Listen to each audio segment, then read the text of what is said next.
잠깐 머리 숙여 기도드리겠습니다.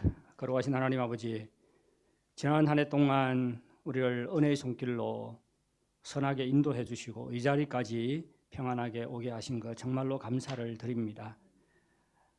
그리고 코로나 바이러스가 여전히 창궐한데 또 우리가 이렇게 함께 모여 주님 앞에 예배를 드릴 수 있다는 것 얼마나 큰 은혜인지 모릅니다. 모일 때마다 이런 모임을 소중하게 생각하게 도와주시고 정말로 신령과 진정으로 하나님께 예배드리는 복된 시간이 될 수 있도록 인도하여 주시옵소서. 하나님, 2021년도를 마감하고 있는 중에 있습니다. 마지막 주일입니다. 이 시간도 주의 음성에 귀를 기울이게 도와주시고 우리를 향하신 주님의 뜻을 알아 믿음의 경주를 끝까지 달려갈 수 있도록 인도하여 주시옵소서. 감사하며 예수님의 이름으로 기도하옵나이다. 아멘. 감사절 전까지 몇 달 동안 출애굽기 강해 설교를 이어왔습니다. 그러다가 감사절을 맞이하면서 감사라는 제목으로 주제로요 2번 설교를 했고 또 크리스마스를 맞이하면서 성탄이라는 주제로 또 2번의 설교를 했습니다. 오늘 다시 출애굽기 설교로 돌아갑니다. 지금 계획으로는 한 2월 말까지 출애굽기 설교를 이어가려고 합니다. 우리는 오늘 2021년도 마지막 주일 예배를 드립니다. 지난 한 해를 돌이켜 볼 때 정말 순조로울 때도 있었고 힘들고 어려울 때도 있었습니다. 기쁠 때도 있었고 슬플 때도 있었습니다. 환하게 웃을 때도 있었고 또 눈물을 흘릴 때도 있었습니다. 우리는 각자 다 다른 길을 걸어왔습니다. 하지만 우리에게는 동일한 것이 하나 있습니다. 우리가 어떤 상황에 처하든지 하나님께서 우리를 붙잡아 주시고 우리와 함께 하시고 우리의 믿음을 지켜주셨다는 것입니다. 하나님께서 은혜의 손길로 우리를 붙잡아 주셨기 때문에 오늘도 우리가 이 자리에 나와서 예배를 드립니다. 함께 모여서 예배를 드리고 있는 것 자체가 하나님의 은혜지요. 이 모든 것이 하나님의 은혜입니다. 오미크론 변이 바이러스 때문에 코로나19가 다시 빠르게 확산하고 있어서 사람들이 많이 긴장하고 있고 불안해하고 있습니다. 우리의 앞길은 참 불투명하지요. 2022년도 어떻게 될지 모릅니다. 그래서 더 불안해합니다. 이런 가운데 새로운 한 해는 더욱 힘든 한 해가 될 수도 있다는 그런 전망이 나오고 있습니다. 만일 그렇다면 다가올 어려움을 어떻게 직면해야 할 것인가 생각하지 않을 수가 없지요. 그래서 오늘 본문을 통해서 그리스도인들이 어려움에 직면했을 때 어떻게 해야 하는지에 대해서 살펴보려고 합니다. 애굽에서 성공적으로 탈출한 이스라엘 백성은 홍해 앞에서 진퇴양난의 위기에 빠지게 됩니다. 이스라엘 백성을 내보낸 것을 후회한 바로 왕이 애굽의 최정예 부대를 이끌고 이스라엘을 쫓아왔습니다. 그들을 다시 붙잡아 노예로 부려먹기 위해서지요. 반항했다가는 처참하게 살해당할 수도 있었습니다. 그렇다고 도망갈 수 있었어요, 없었어요? 전혀 불가능합니다. 홍해가 앞을 가로막고 있었기 때문입니다. 그들은 앞으로 갈 수도 없었고 뒤로 물러설 수도 없었습니다. 이러지도 저러지도 못하는 진퇴양난의 위기에 빠지게 되었습니다. 위기 앞에서 이스라엘 백성은 어떻게 했습니까? 그들은 가까이 쳐들어오는 애굽 군대를 보고 깊은 공포에 빠졌지요. 그래서 그들은 먼저 하나님 앞에 나와 부르짖습니다. 위기가 닥치면 기도하지 않는 사람도 막 기도하지 않나요? 마찬가지지요. 인간의 본성인 것 같습니다. 하지만 아무리 기도해도 상황이 바뀌지 않았어요. 마음의 두려움이 가셔지지도 않았습니다. 그러자 그들은 기도하기를 그만두고 원망하기 시작했습니다. 누구를 향해 원망했어요? 모세를 향해서. 괜히 모세가 자신들을 애굽에서 이끌어내어서 광야에서 죽게 한다고 모세를 원망했습니다. 모세의 반응은 다른 이스라엘 백성과 전혀 달랐지요. 그는 하나님께서 개입하실 것을 굳게 믿었습니다. 그래서 큰 소리로 이스라엘 백성들을 향해서 부르짖었습니다. 여호와께서 너희를 위하여 싸우시리니 너희는 가만히 있을지어다. 원망하지 말고 조용히 하나님께서 하시는 일을 기다리라는 것이었습니다. 여러분은 이스라엘 백성과 같이 진퇴양난의 위기에 부딪힌 적이 있습니까? 우리의 삶에도 크고 작은 어려움과 위기가 참 많지요. 하지만 이스라엘 백성들처럼 극단적인 상황에 놓이는 경우는 아주 적을 것입니다. 여러분의 삶에 어려움이나 위기가 닥칠 때 여러분은 어떻게 하십니까? 여러분의 반응은 이스라엘 백성에 가깝습니까? 아니면 모세에 가깝습니까?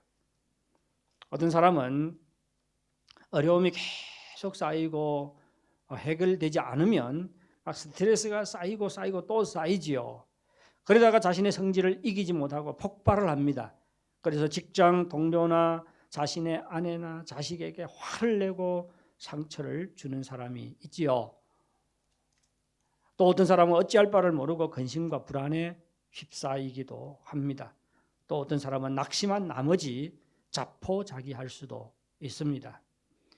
믿음이 있는 사람들은 어떻게 해요? 믿음이 있는 사람들은 하나님을 의지해야 한다는 것을 알기 때문에 어려움에 부딪혔을 때 하나님께 기도하지요. 그런데 아무리 기도해도 상황이 호전되지 않거나 마음의 근심과 불안을 떨쳐버릴 수 없으면 마음이 지쳐서 기도하는 것을 포기하는 사람들이 있습니다. 그리고는 어떻게 해요? 똑같이 낙심하고 절망하지요. 어려움에 직면했을 때 여러분은 어떻게 하십니까? 우리가 어떻게 하면 믿음으로 끝까지 하나님을 의지할 수 있을까요? 만일 우리가 진퇴양난에 빠진 이스라엘 백성을 하나님께서 어떻게 도우셨는가를 알게 되면 어려움에 직면했을 때 우리가 어떻게 하는지, 그리고 어떻게 하면 믿음으로 끝까지 하나님을 의지할 수 있는지를 알 수가 있습니다. 그래서 정말 하나님께서 위기에 직면한 이스라엘 백성을 어떻게 도우시는지 우선 살펴보도록 하겠습니다. 우선 하나님께서는 이스라엘 백성을 애굽 군대의 공격으로부터 보호하셨지요. 19절부터 20절에서 말하고 있습니다. 한번 보십시오. 이스라엘 진 앞에 가던 하나님의 사자가 그들의 뒤로 옮겨 구름 기둥도 옮겨가며 구름 기둥도 앞에서 그 뒤로 옮겨 애굽 진과 이스라엘 진 사이에 이르러서니 저쪽에는 구름과 흑암이 있고 이쪽에는 밤이 밝음으로 밤새도록 저쪽이 이쪽에 가까이 못하였느니라. 무슨 말이에요? 하나님께서는 애굽 군대가 이스라엘 백성을 접근하지 못하도록 구름 기둥으로 막아주셨습니다. 그렇죠? 구름 기둥이 이스라엘 백성과 애굽 사람들을 중간에 왔지요. 그리고 애굽 사람들 쪽에는 흑암이 있었고 이스라엘 백성 쪽에는 빛이 있었습니다. 이것은 하나님께서 이스라엘 백성을 애굽의 공격으로부터 보호하셨다는 것을 말해주고 있습니다. 두 번째로 하나님께서는 홍해를 가르시고 바다에 마른 길을 내셔서 이스라엘 백성으로 하여금 건너가게 하셨습니다. 21절, 22절을 보시기 바랍니다. 모세가 바다 위로 손을 내밀매 여호와께서 큰 동풍이 밤새도록 바닷물을 물러가게 하시니 물이 갈라져 바다가 마른 땅이 된지라. 이스라엘 자손이 바다 가운데를 육지로 걷어가고 물은 그들의 좌우에 벽이 된지라. 벽이 돼서 선 것 같아요. 계속 바람이 분 것은 아니겠지요. 바람이 얼마나 크게 불었으면 이번에 미국에서 토네이도가 일어가지고 그 100명에 이르는 사람들이 목숨을 잃었지요. 만약에 그런 바람이 계속 분다면 이스라엘 백성들 중간으로 건너갈 수 있어요, 없어요? 다 날아가 버리겠죠. 어떻게 건너가겠습니까? 그래서 제 생각에는 먼저 큰 동풍으로 그 길을 낸 다음에 그다음에는 그 물벽이 형성됐지 않잖아요. 그리고 벽이 또 이렇게 뭐지요?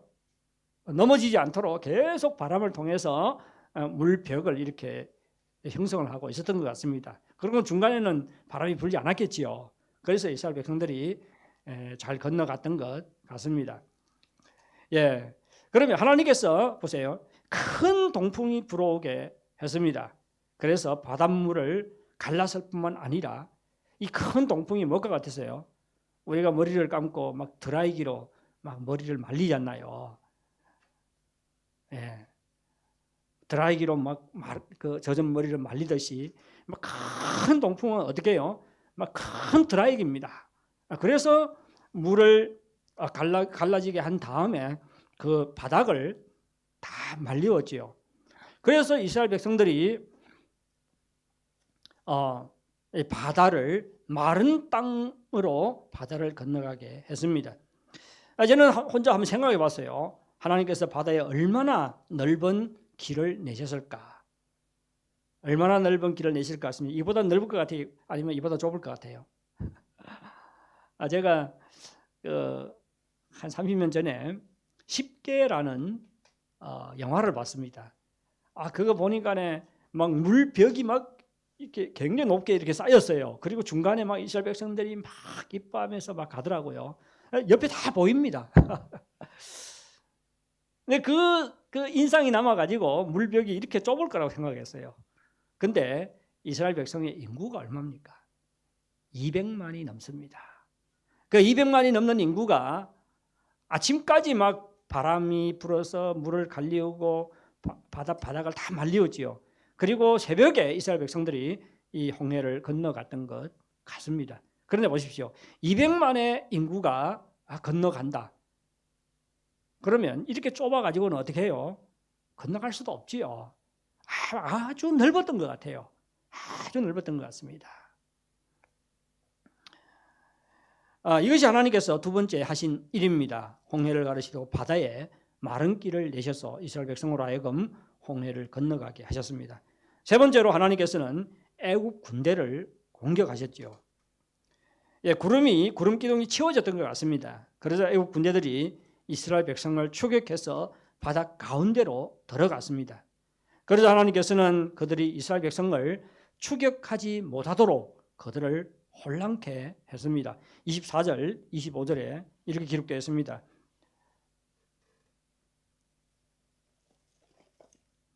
제가 잘못 누가복음 2장을 해놨네요.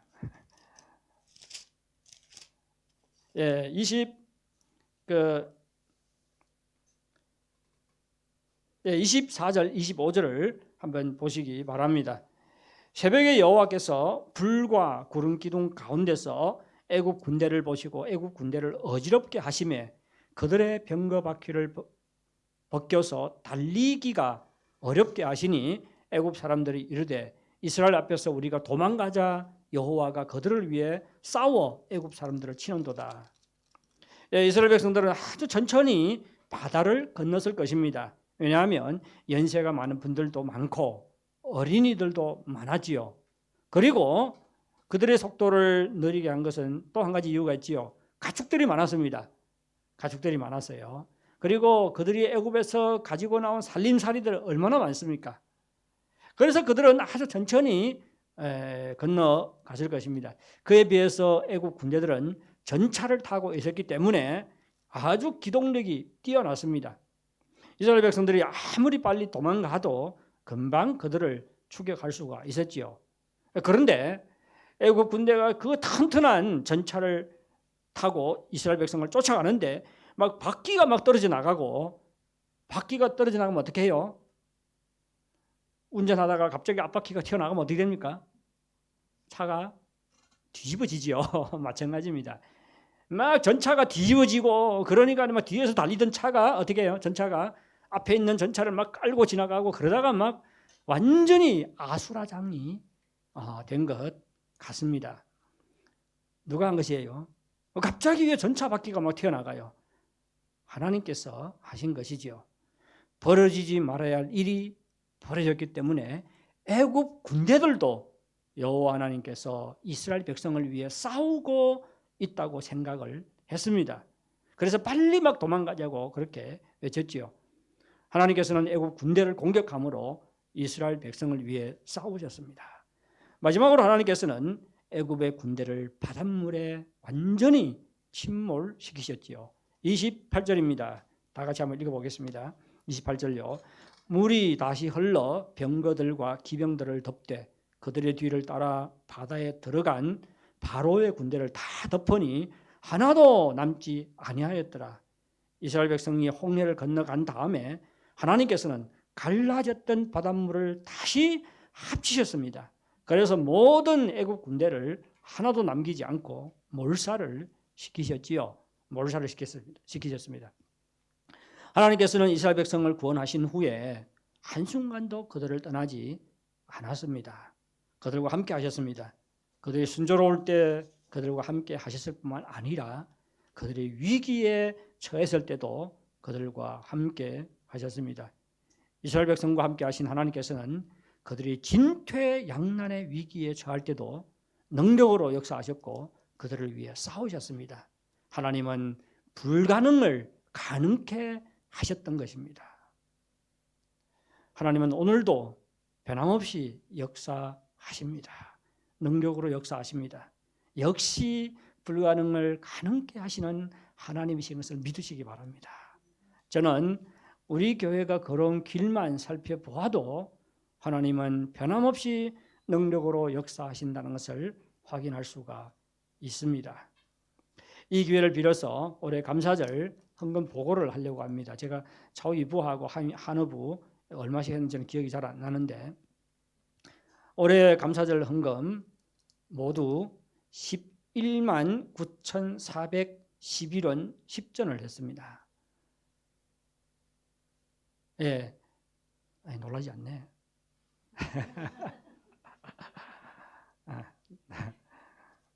작년에 10만 원이 넘었을 때 감사절 헌금 하루요. 감사절 헌금이 10만 원이 넘었을 때 저는 깜짝 놀랐습니다. 그런데 올해는 작년보다 더 많은 헌금이 나왔습니다. 저는 여러분이 분에 넘치도록 헌금을 하신 줄 믿습니다. 참 재밌어요. 우리 교회 이렇게 쭉 걸어온 길을 보면요. 전에는 우리 한어부 성도들이 한 조선어부 성도들이 한 2배 정도 되었을 때 조선어부에서 헌금 우리 총액이 한 한어부의 거의 2배가 됐어요. 성도들 수는 절반인데 어떻게 해요? 헌금 액수는 2배였습니다. 그런데 몇 년 딱 지나니까 그것이 바뀌더라고요. 지금은 이번에 감사절 헌금을 보니까 한어부 헌금이 조선어부의 한 2배가 됩니다. 이것 보고도 얼마나 감사했는지 몰라요. 2배 조금 안 되죠? 7만 얼마? 4만 얼마? 아니 4만 얼마입니다. 예, 4만 얼마예요. 예. 건 2배가 돼요. 저는 왜 그러면 조선어부 성도들이 열심히 지금까지 헌금을 했어요. 그런데 한어부 성도님들도 어떻게 이제는 아주 열심히 헌금을 하고 있다는 것을 말해줍니다. 그렇지요. 예, 그들의 신앙이 참 많이 성장한 것 얼마나 이거 가지고 신앙이 많이 성장했다 그렇게 단적으로 말하기는 어렵지만 그래도 어떻게 돼요? 신앙 성장의 한 가지 단면을 우리에게 말해주지 않습니까? 저는 이걸 보고 참 여러분들이 참 분에 넘치도록 헌금을 하셨구나 그런 생각을 했습니다. 우리 교회는 교회가 설립해서부터 감사절 모든 헌금을 어려운 이웃을 돕는 데 사용을 해왔지요. 그래서 감사절이라고 해서 다른 교회들처럼요. 한 번도 다른 교회들처럼 과일과 곡식으로 강단을 장식해놓고 감사절을 보낸 적이 없어요. 왜? 고정적인 장소가 없었으니까네. 과일을 가오고 쌀을 가오고 쌓아놓은 다음에 어떻게 하겠어요? 이걸 어떻게 처리하겠어요? 대신 뭘 가와라? 최적이 적은 돈을 헌금을 하도록 이렇게 했지요. 그리고는 그 헌금으로 우리 교회 밖에 어려운 이웃을 돕는데 다 사용을 했습니다. 우리 교회 성도들 많지 않지요. 그런데 감사절 예배 한 번에 이렇게 많은 헌금을 했다는 거예요. 저는 정말로 하나님의 역사라고 생각을 합니다. 하나님께서 성도들의 마음을 움직인 것입니다. 우리 교회에서 후원하고 있는 장애인들만 해도 지금 5명이 있어요. 두 가정에 각각 두 장애인이 있고요. 그리고 또 한 독신 장애인 이렇게 해서 5명을 모두 후원하고 있습니다. 그들을 돕는데 올해 매월 6,500원을 지출을 했습니다. 제가 알고 있는 것 정확한지는 모르겠어요. 6,500원을 지출했어요. 그리고 그 중에 한 장애인을 돕는 비용은 이제 내년에 가면 더 이렇게 올려질 것입니다. 그래서 내년에 가면 매달 7,000원 정도 장애인을 돕는 데 사용할 것으로 예상이 됩니다. 그리고 우리 교회도 구제 예산이 따로 있지요. 그래서 구제금과 감사절 헌금을 합하면요, 어려운 이웃을 돕는데 한 30만 원이 사용이 되는 걸로 제가 알고 있습니다. 20만 원은 훨씬 넘은 걸로 알고 있어요. 우리 교회에서 정기적으로 후원하는 선교 헌금이 또 있지요. 사역자들을 헌금하는 선교 헌금이 있습니다. 제가 여러 명을 지금 후원을 하고 있어요. 제가 대충 이렇게 계산을 해요. 제가 제 기억에 따라서 대충 계산을 해봤어요. 그래서 올해 목회자와 선교사들을 후원하는데 매달 한 2만 원 좌우에 매달요. 2만 원 좌우의 선교 헌금이 지출이 되었더라고요. 제가 말하는 것은 매달 고정적으로 후원하는 금액입니다. 만일 비정기적으로 후원하는 것까지 다 합하면 이보다 훨씬 많습니다. 이외에도 많은 일을 했지요. 재작년에 3년 전에 해양교회 목사님이 돌아가시고 또 1년 좀 지나서 또 사모님이 세상을 떠난 후에 그 교회가 지고 있던 7만 원의 빚을 우리 교회가 갚아주었습니다. 그리고 두 어린아이를 남겨두고 목사님과 사모님이 1년 사이에 돌아가셨지요. 그래서 그 두 아이를 돕기 위해서 우리 교회 성도님들이 10만 원이 훨씬 넘는 헌금을 해서 근민기금회에 보냈습니다. 근민기금회는 두 아들 이름이 종민이에요. 원종민입니다. 그래서 끝자를 따가지고 근민기금회를 만들었습니다. 우리 교회에서 첫 석 달 동안 근 10만 원이 넘는 헌금을 보냈습니다. 이런 것들을 말하려면요, 끝이 없을 것입니다. 다 성도님들이 아끼고 절약해서 사랑의 헌신과 희생을 해준 것이지요. 저는 곰곰이 생각해 봤습니다. 성도님들이 어떻게 이러한 헌신을 할 수 있을까? 하나님께서 여러분의 사랑과 헌신과 희생을 통해서 이루신 일들이지요. 우리 교회 한번 돌아보시기 바랍니다. 그저 그렇게 사는 사람들이에요. 다 직장인들입니다. 잘 산다는 사람이 없어요. 그런데 이러한 헌신을 할 수 있다는 것은 하나님의 역사가 아니고는요, 불가능합니다. 저는 감사절 위에는 성도들에게 헌금을 하라고 말해본 기억이 없습니다. 잘하고 있는지 잘못하고 있는지 모르겠어요. 제가 왜 헌금에 대해서 말하지 않는가 하면요, 혹시나 새 가족이 와서 처음 왔는데 목사가 헌금이나 이야기하고 있고 그래서 어떻게 해요? 그들이 예수 믿는데 걸림돌이 될까 봐 제가 말을 하지 않습니다. 대신 언제 이야기를 해요? 감사절 헌금 때는, 감사절에는 꼭 이야기를 하지요. 무슨 사람이 많든지 적든지 사랑을 실천하는 이런 헌금에 참여해달라고 부탁을 합니다. 교회 헌금은 성도님들이 다 자원적으로 하는 것이지요. 근데 교회 헌금은 성도님들이 하는 것이지만 저는 어떻게 생각하는가 하면요, 하나님께서 우리 교회가 하나님의 기뻐하는 일을 하라고 공급해 주시는 것으로 저는 믿습니다. 그래서 저는 성도님들의 돈지갑을 의지하지 않아요. 하나님의 공급을 의지합니다. 저는 지난주에도 감사절 헌금을 생각하면서 이번 주 설교를 위해서 한번 찾아봤어요. 얼마인지. 저는 감사절 헌금을 생각하면서 정말로 하나님께서 공급해 주신 것으로 하나님이 기뻐하는 일을 잘하게 해달라고 그렇게 기도를 했습니다. 그리고 새로운 한 해가 다가오잖아요. 더 어려울 수 있어요. 하지만 걱정이 없습니다. 하나님께서 새로운 한 해도 하나님께서 기뻐하는 일을 할 수 있도록 계속해서 감당할 수 있도록 지금 후원하고 있는 것을 어떻게 그만두겠어요? 그렇지 않습니까? 우리가 어렵다고 선교사들을 후원하는 거 그만두겠습니까? 그만둘 수 없지요. 어렵더라도 해야 되지 않나요?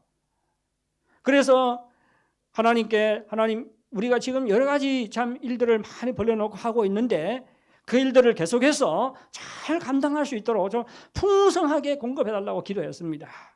하나님의 공급이라고 믿기 때문이지요. 그리고 성도들의 가정과 직장과 사업 위에 더 큰 복을 내려달라고 기도를 했습니다.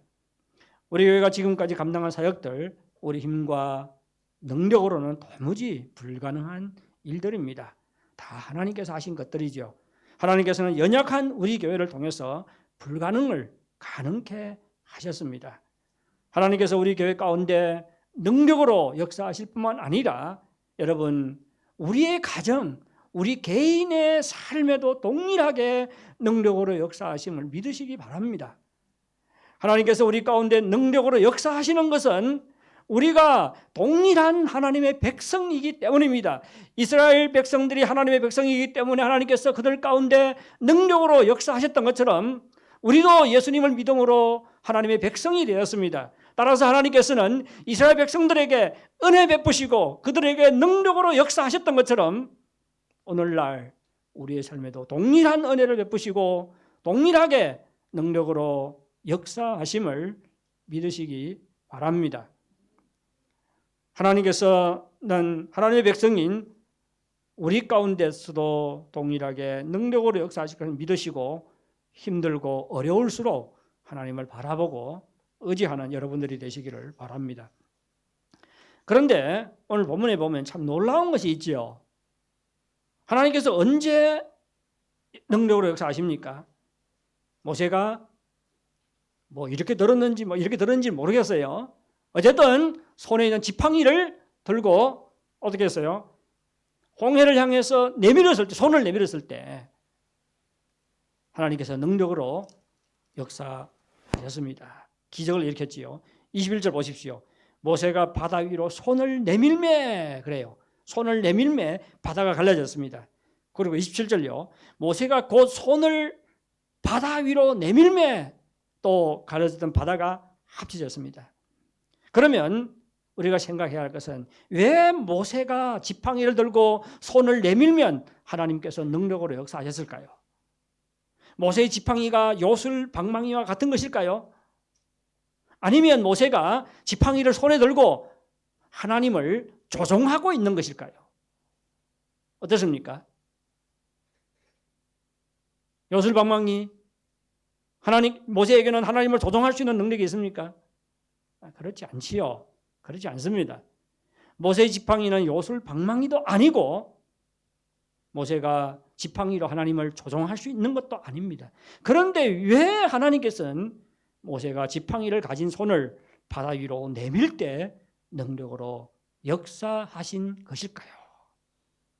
왜 그렇습니까? 16절에 답이 나와 있습니다. 16절 다 같이 읽어볼게요. 시작. 지팡이를 들고 손을 바다 위로 내밀어 그것이 갈라지게 하라. 이스라엘 자손이 바다 가운데서 마른 땅으로 행하리라. 이것은 무엇이죠? 하나님의 약속입니다. 그렇죠. 모세가 내밀면 하나님께서 바다를 가르시겠다는 약속입니다. 하나님께서 모세가 지팡이를 든 손을 내밀 때 능력으로 역사하셔서 바다를 가르시겠다고도 약속하셨고 바닷물을 다시 합치시겠다고 약속하셨습니다. 모세에게 주어진 지팡이는 하나님의 약속이 있는 지팡이지요. 그래서 하나님의 지팡이라고 말하는 것입니다. 사실 그 지팡이는 양을 치는 평범한 지팡이예요. 그렇죠? 그런데 하나님의 약속이 있기 때문에 하나님의 지팡이가 되었습니다. 따라서 모세의 지팡이는 하나님의 함께 하심의 상징이고 하나님의 약속이 있는 하나님의 지팡이입니다. 따라서 모세가 지팡이를 손에 들고 있다는 것은 무엇을 말해줍니까? 하나님의 약속의 말씀을 붙잡고 있다는 것을 말해줍니다.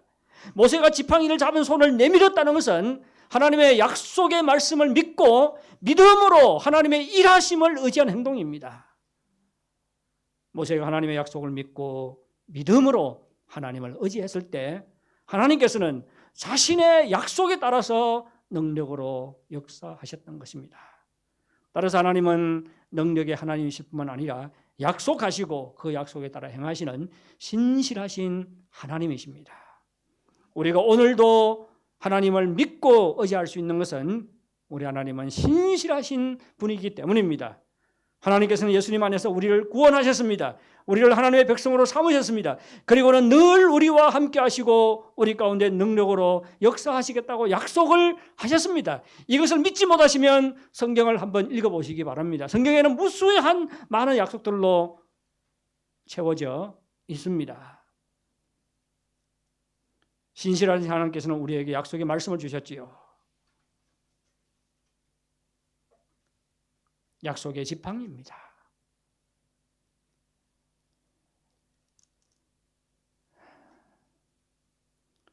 하나님께서는 우리가 기도할 때 우리가 기도하는 것 이상으로 능력으로 역사하시겠다고 말씀을 약속을 하셨습니다. 우리가 순종할 때 우리를 통해 일하시겠다고 약속을 하셨습니다. 우리가 하나님을 믿음으로 의지할 때 불가능을 가능케 하시겠다고 약속을 하셨어요. 제가 한 구절 읽어드리겠습니다. 마태복음 17장 20절입니다. 만일 너희에게 믿음이 겨자씨 하나만큼만 있어도 이 산을 명하여 여기서 저기로 옮겨지라 하면 옮겨질 것이요 또 너희가 못할 것이 없으리라. 우리가 어떻게 믿음으로 산을 옮기겠습니까? 불가능하지요. 그런데 산이 옮겨진다는 것은 무엇을 말합니까? 우리가 믿음으로 하나님을 의지할 때 산을 옮기는 일은 우리가 할 수 있는 일이 아닙니다. 하나님만이 하실 수 있는 일이에요. 우리가 믿음으로 하나님을 의지할 때 오직 하나님만이 하실 수 있는 능력의 역사를 이루시겠다는 약속입니다. 기도, 순종, 믿음 이러한 것들은 다 하나님께서 우리 손에 쥐어준 약속의 지팡이들입니다. 우리가 이러한 것들을 사용할 때 신실하신 하나님께서 능력으로 역사하셔서 불가능을 가능케 하십니다. 따라서 어떠한 어려움에 부딪혀도 우리는 믿음으로 하나님을 의지해야 합니다. 성도들의 돈지갑을 목사들이 바라보는 것이 아니라 뭘 바라봐야 되지요? 참된 공급자 되시는 하나님을 의지해야 됩니다. 교회들이 많이 문을 닫았어요. 우리 교회 앞날 어떻게 될지 모릅니다. 어저께도 오후에 하나부 학생회에서 성탄절 모임을 한다고 여기에 다 모여가지고 여기 다 이렇게 하나부 학생들이 장식해 놓은 것입니다. 아침에 10시에 와가지고 다 장식을 해놨어요. 저기도 아주 이쁘네요. 그렇죠. 예. 그런데 그 3시 좀 전에 경찰이 와가지고 모이지 말라. 뭐 어떻게 하겠어요? 뭐 싸우겠습니까? 그래서 임시로 3부자에 옮겨갔습니다. 그래서 거기서 모임을 했어요. 지금 우리가 오프라인 예배를 드리고 있지만 언제 또 온라인으로 전환될지 몰라요. 내년에 가서 어떻게 될지 모릅니다. 그럼에도 불구하고 우리가 어떠한 상황에 부딪히든지 하나님께서 우리와 함께 하시고 우리를 지키시고 우리를 인도하실 줄을 믿습니다. 우리가 어떤 어려움에 부딪히다 할지라도 우리가 정말로 약속의 지팡이를 붙잡고 하나님을 의지할 때 하나님께서 우리가 기대하지 못한 능력의 역사를 일으킬 줄로 믿습니다. 사랑하는 성도 여러분, 며칠이 지나면 올 한 해도 다 지나갑니다. 쉽지 않은 한 해였습니다. 우리는 희망과 기대를 가지고 새로운 한 해를 맞이합니다. 하지만 새로운 한 해에도 예상치 않은 어려움에 직면할 수 있다는 것을 압니다. 따라서 힘들고 어려울 때 하나님께서 변함없이 능력으로 역사하실 것을 믿으시기 바랍니다. 그래서 신실하신 하나님의 약속을 붙잡고 하나님을 의지하시기 바랍니다. 하나님께서 주신 약속의 지팡이들을 잘 활용함으로 하나님의 능력의 역사 경험하는 복된 한 해가 되시기를 바랍니다. 새로운 한 해는 하나님께서 여러분의 삶과 가정과 직장에 더욱 많은 복을 내려주시기를 바랍니다. 우리 다 같이 찬송가 546장입니다. 당일 찬송가는 399장요. 새 찬양 546장, 통일 찬송가는 399장입니다. 주님 약속하신 말씀 위에 서서, 말씀 위에 서가 아니고 말씀 위에 서서입니다. 말씀 위에 서.